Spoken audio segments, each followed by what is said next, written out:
Good afternoon. I'm Bill Gravel, Williamson County Judge, and we wanted to be able to give you an update on the disaster recovery efforts here in Williamson County.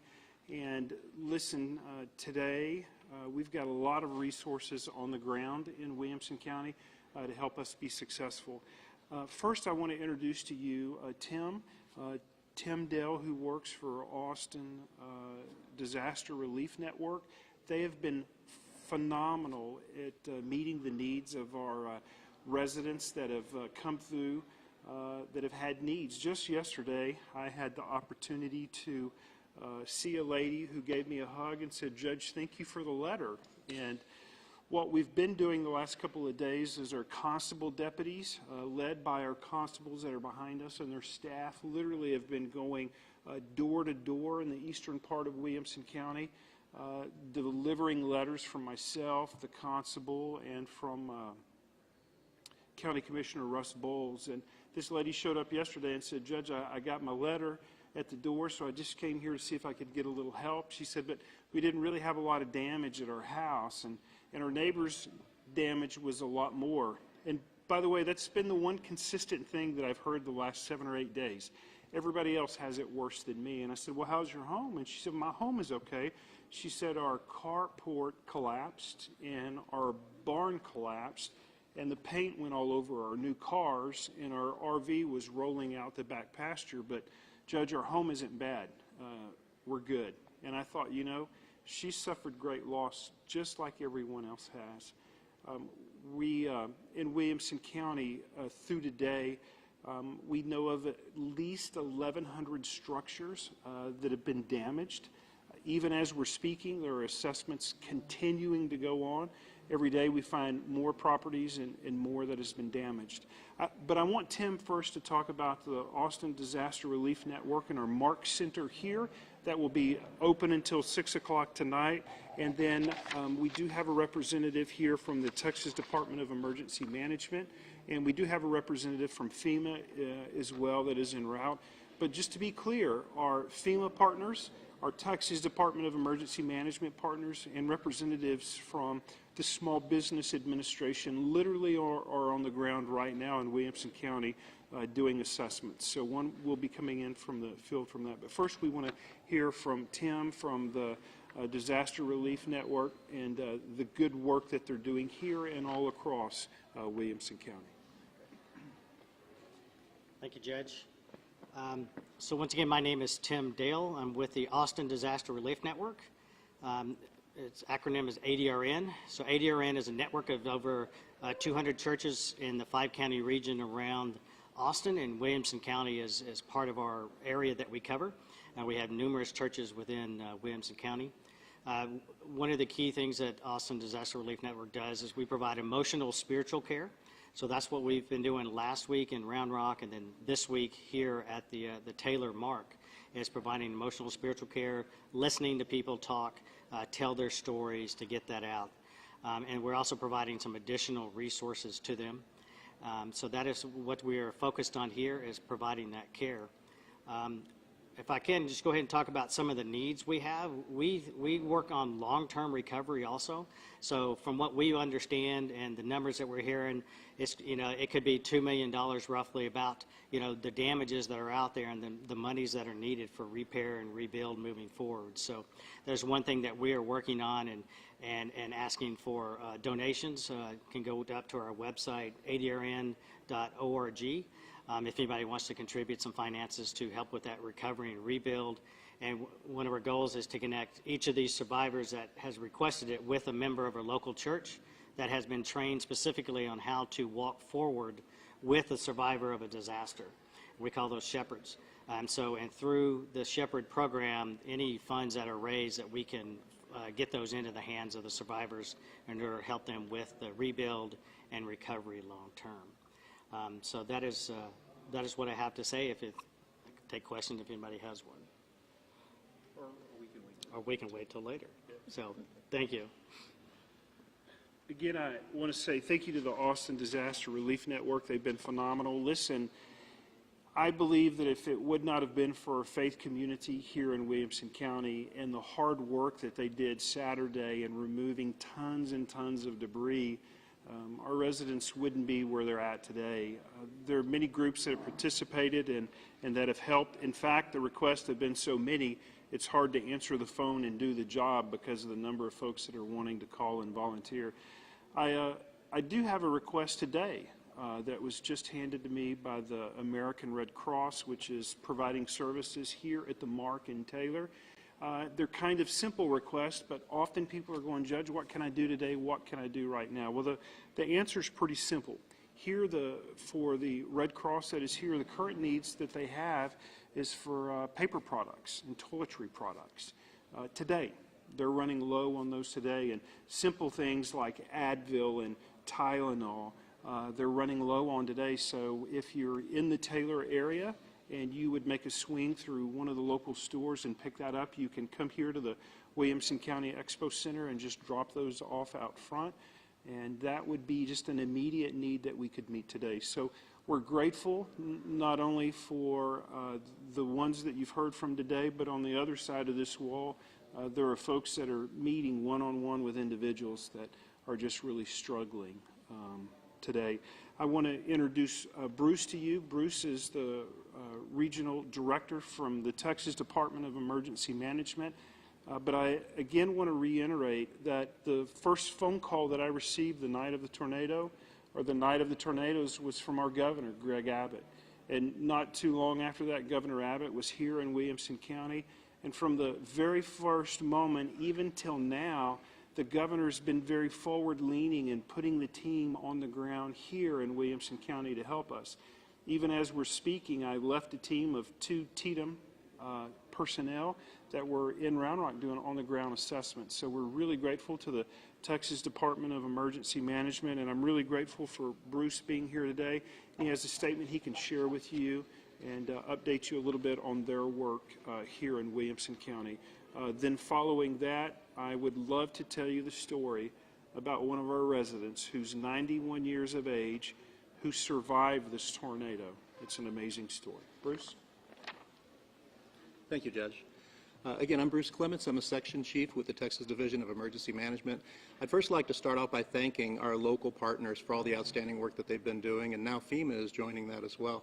So thank you to our local and our federal partners for all the work that they're doing in helping us get through this initial damage assessment. That assessment started as soon as it was safe for us to get folks out on the road, and it's been going ever since. We do still encourage people to report damages. If you have damages to any of your property, you can go online at damage.tdem.texas.gov, and you can report that damage online. It's really essential that we get all of the details of all of the damage so that FEMA has the full picture, and it can really maximize our opportunities to get additional support in. So please report the damages that you have. And again, we're going to be here till this is all finished, and we do want to thank those, especially Judge, you and your folks, for all the great work that's going on the ground. And the media, thank you for getting the message out quickly the night that this happened. You saved lives. And thank you for continuing to get this important information out as people start to recover. So thank you very much.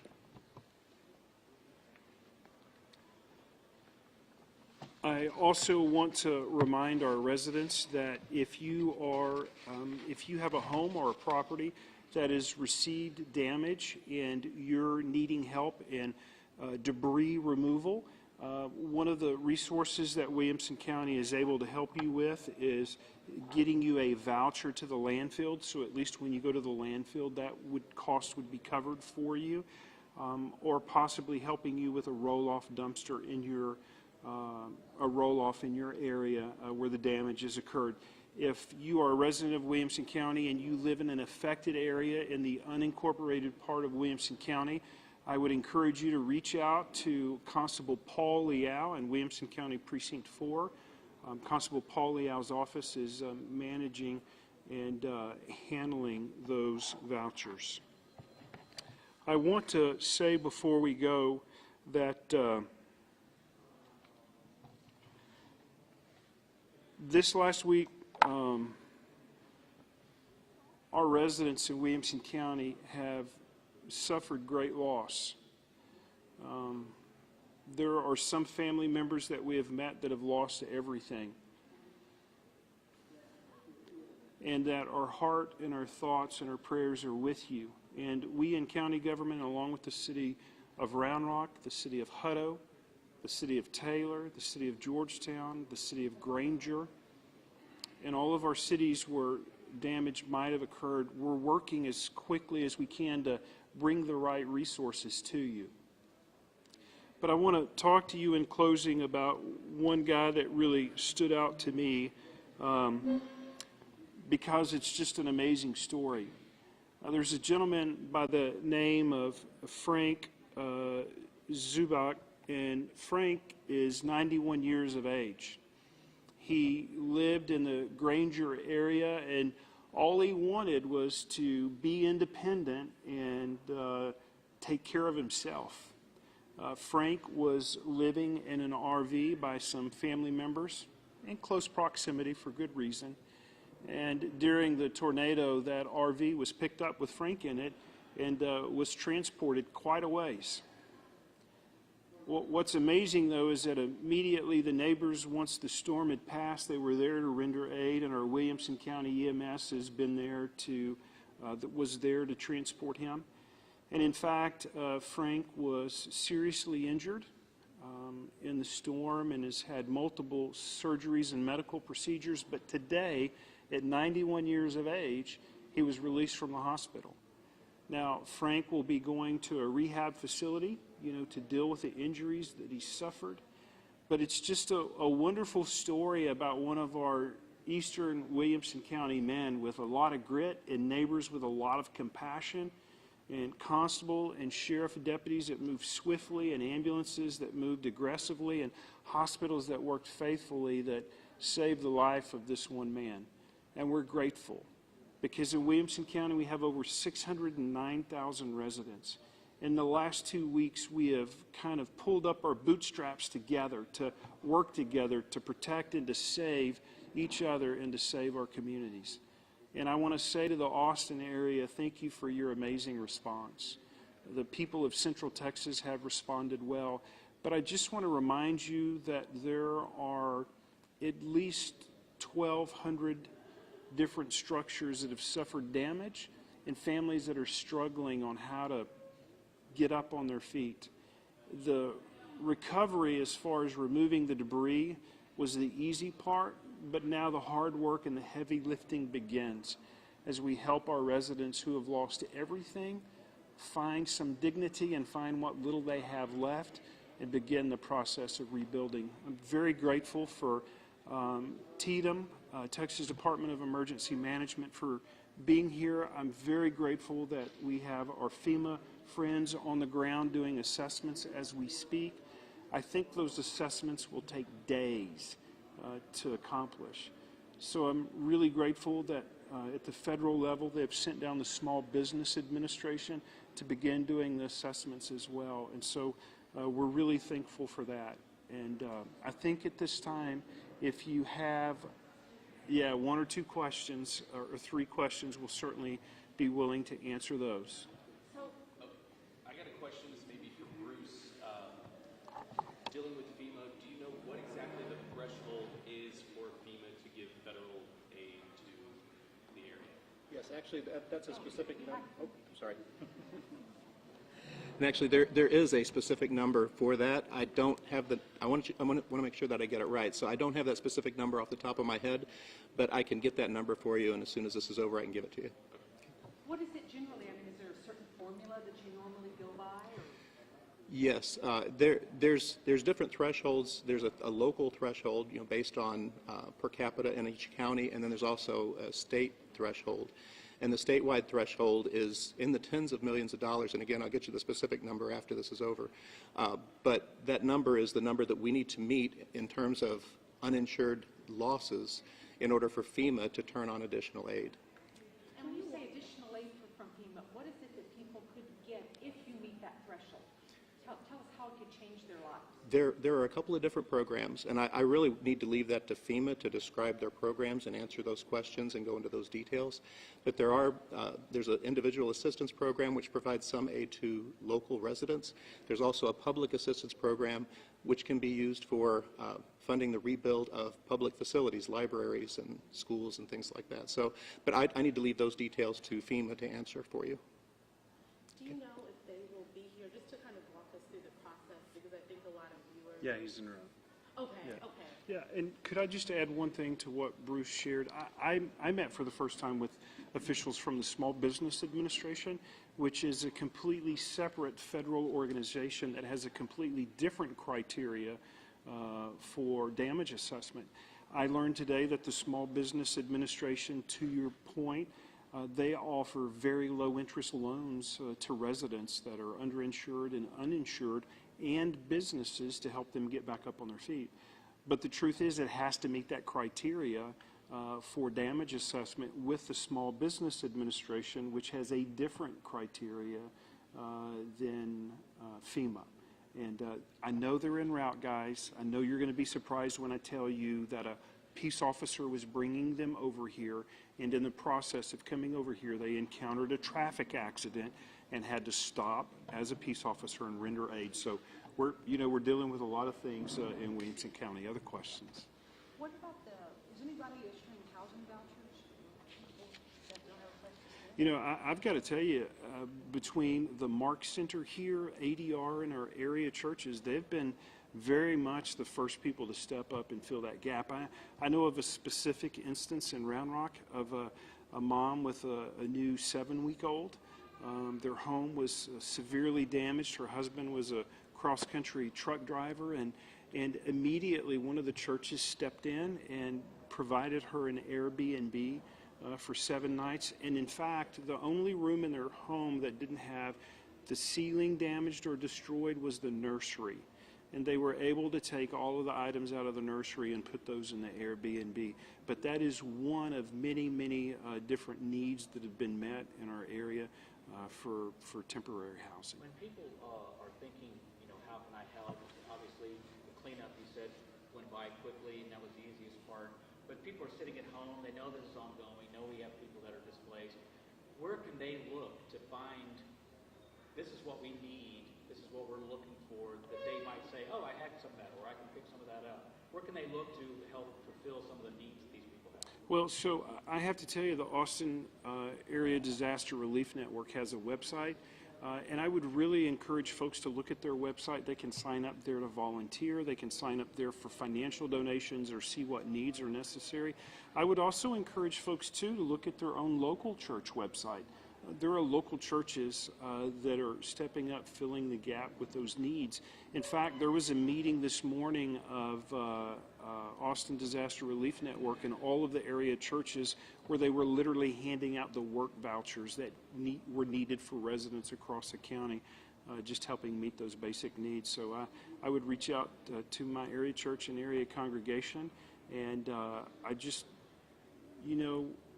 the greatest need that our residents have that are suffering is going to be financial assistance in the days ahead. I'm grateful for FEMA, and I'm grateful for TDM and for the Small Business Administration, but the reality is people have needs today, and those organizations will be good for us long term, but meeting those immediate needs is pretty important and pretty significant. And so I know you have a couple FEMA questions, but just remember he just walked in the room, and you're going to be nice to him with those questions. This guy's been out in the field with us today, surveying damage, and FEMA's on the ground. And Ben, thank you so much, brother, for being here. They've got a couple questions for you that neither one of us wanted to answer, so we'll let you. I think he has a statement to read, then maybe he has a time for 1 or 2 questions as well. Well, good afternoon.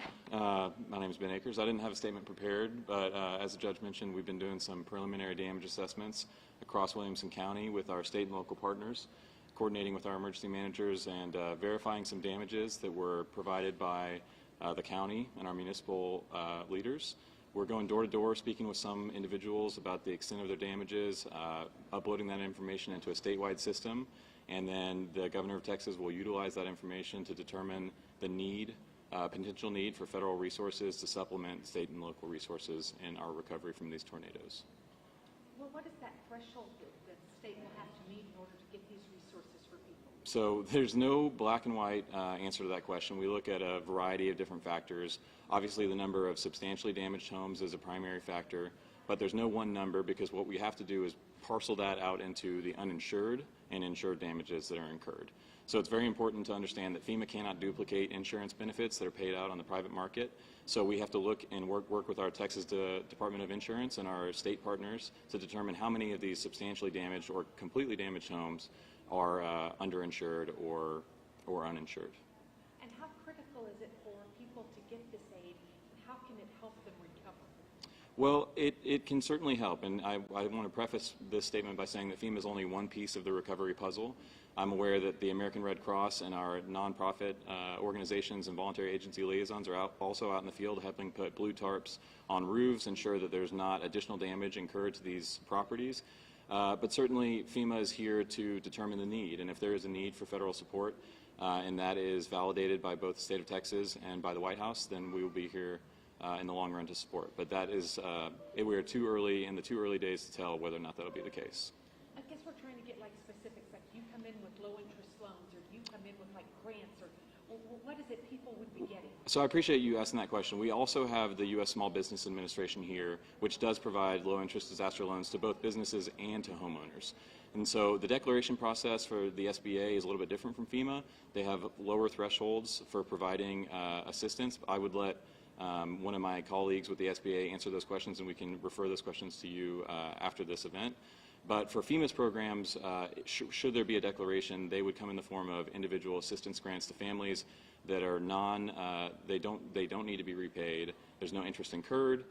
They are grants to survivors that meet certain eligibility thresholds. But just to be clear, the preliminary damage assessments that are being conducted today in Williamson County and in other counties across the state are the first step in declaring a disaster, the first step in dictating whether or not it's necessary that federal support be provided to the state of Texas. I know you can't give specifics, but what is the general timeline for people seeing this aid come, if it comes? Commonly, we see a declaration made within the first 30 to 60 days of a disaster.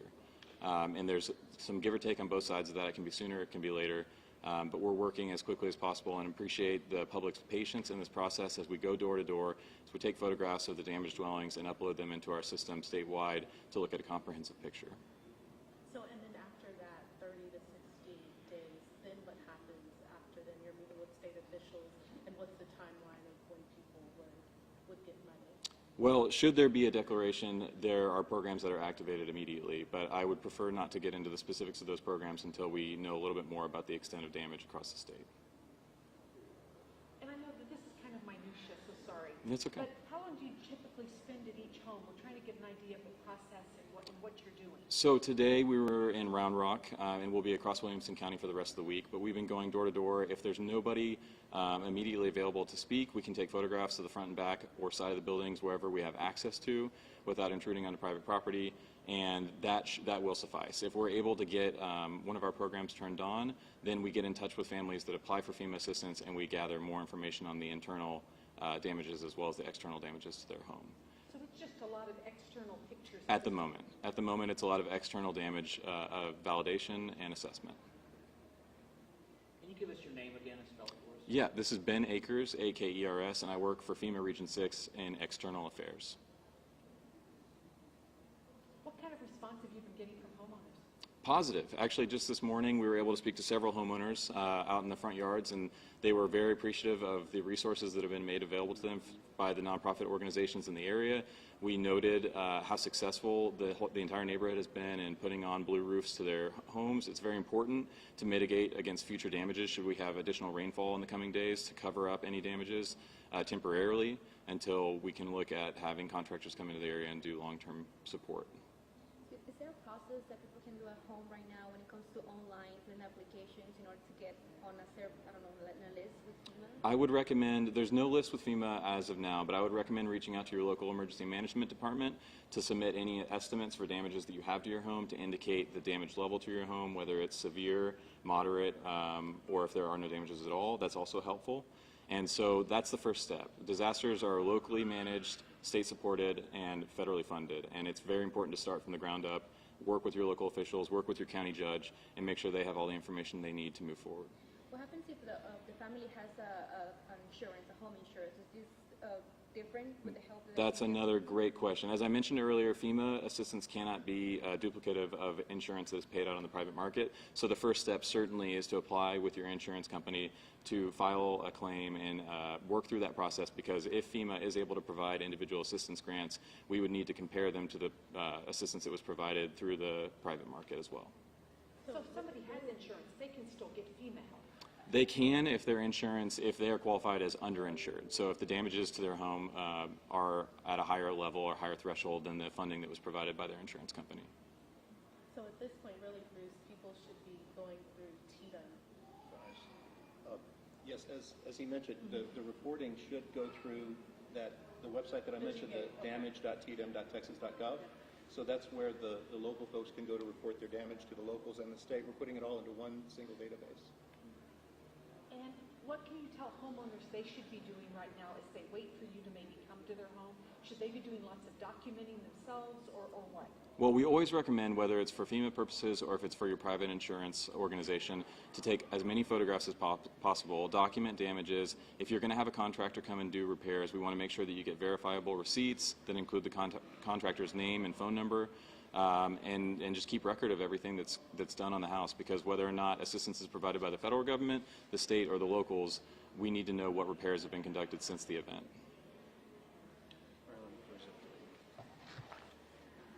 I want to thank you for being here. We appreciate the media getting the information out. I want to say a special thank you. There are some men standing behind me that serve as Williamson County constables, and their deputies have literally been in the field for days, not only in the early hours of helping to rescue individuals, but our deputies literally are out right now doing some of those assessments and reporting those on the state site.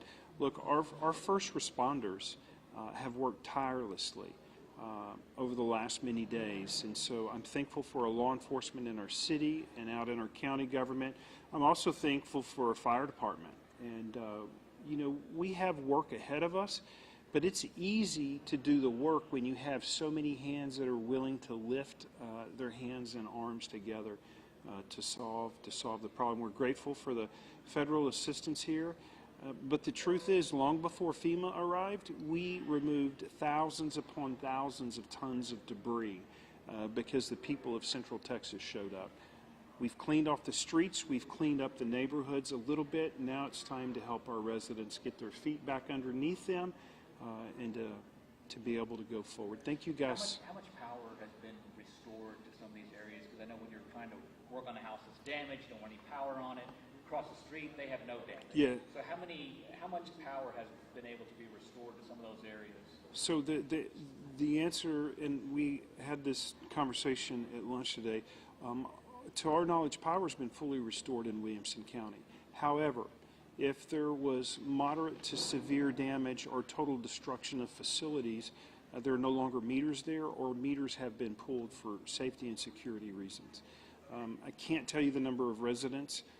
Again, we're looking at better than 1,200 structures with damage, and I would think the vast majority of those have electricity, but there are many that are without electricity as well, and will be for the days ahead. And just lastly, quick question, talking about structures.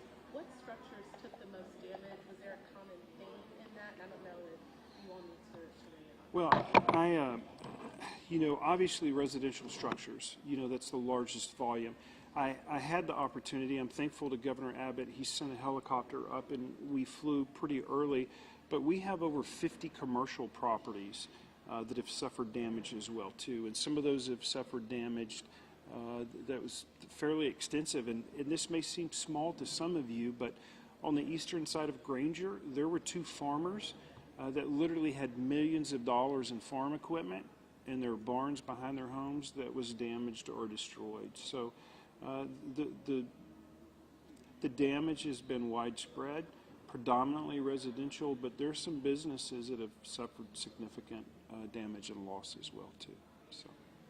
How do you spell the last name of the 91-year-old man? You know, can I put my glasses on to spell that for you? Because he was really proud that the judge was going to talk about him. It's on. I tell you what, it's on my phone, and I don't have my phone with me. but Andy will get that information to you. But I just think that's Do you want to talk to us? you know, he's currently in a rehab facility, and I think he's been moved up to the Temple area to be closer to family. But I will tell you this, the family just called a while ago and said, Judge, we came in from out of state and we need help cleaning up the property. And so I'm about to give the contact information, name and number, and I can assure you by the time the family from out of state gets there tomorrow, we're going to have resources on the ground to help them. And so that's just one example. Look, I know of another 2 ladies that have a family farm here locally, and they have over $50,000 worth of debris scattered all across their pastures and fields. So there's still a lot of work to be done. Thank you guys very much, and I'll get you that spelling. You guys have a great day.